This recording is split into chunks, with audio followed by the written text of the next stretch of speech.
We've come across some tragic cases where parents have been sharing all their evidence with social services long before it goes to the court.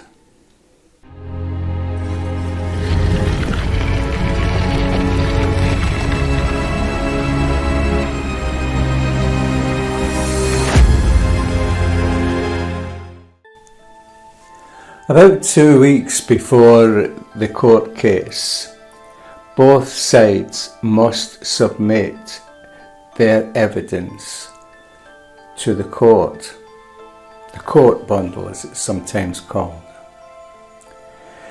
That gives both parties an equal chance in submitting their evidence together, which prevents anyone redacting or withdrawing or deleting any evidence that they've already submitted or written. It makes sense. We've come across some tragic cases where parents have been sharing all their evidence with social services long before it goes to the court, so that when they do go to the court, the social services have all their answers and replies ready. I would encourage parents to fight their own battles and ignore everyone else's. There is a big problem here on social media when parents, obviously angry and frustrated with social services, the way they've been treated, and the police, etc., ignoring them, all these different things, and they feel very angry, annoyed, upset and aggressive, etc., and they're encouraged to join these people in attacking, in demonstrations and in posts and memes and all the rest of these things that they use to attack, virtually attack online, the social workers and social services and the police and everyone else. Now that puts the parents, if they're in proceedings, that puts them in a very, very bad position, because the social workers, as I've said in another video, the social workers will just tell the judge, well, we couldn't work with that parent and they were uncooperative and they were aggressive and confrontational. And the judge says, well, okay, fair enough. Keep in mind there were 2 children earlier this year, and they had a tragic outcome because the judges made the decision to place the child with the most inappropriate parent. Nobody got sacked, nobody got laid off, nobody got reprimanded, and nobody was arrested. And nobody was charged.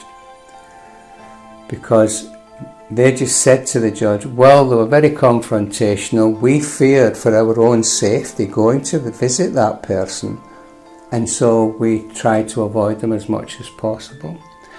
And the judge says, well, okay, then that's their fault, not yours. And that's how these tragedies actually happened.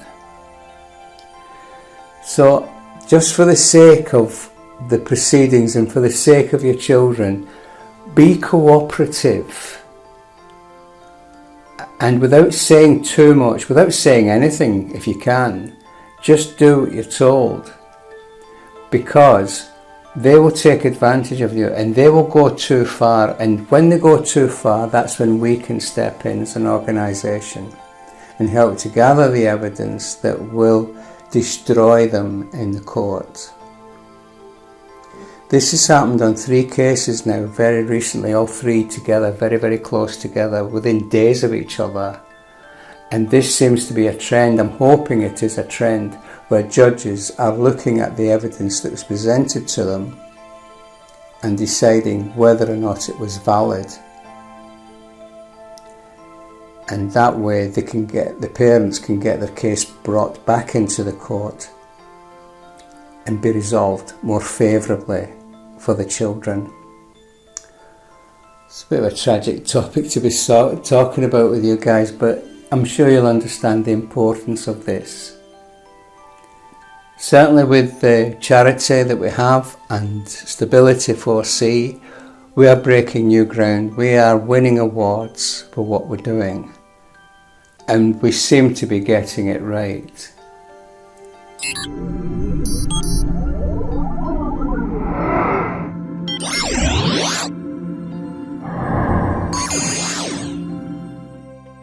Please subscribe if you haven't done already, and tick on the bell for notifications, and click a like if you liked the video. Thanks for listening. I do appreciate it. Thank you.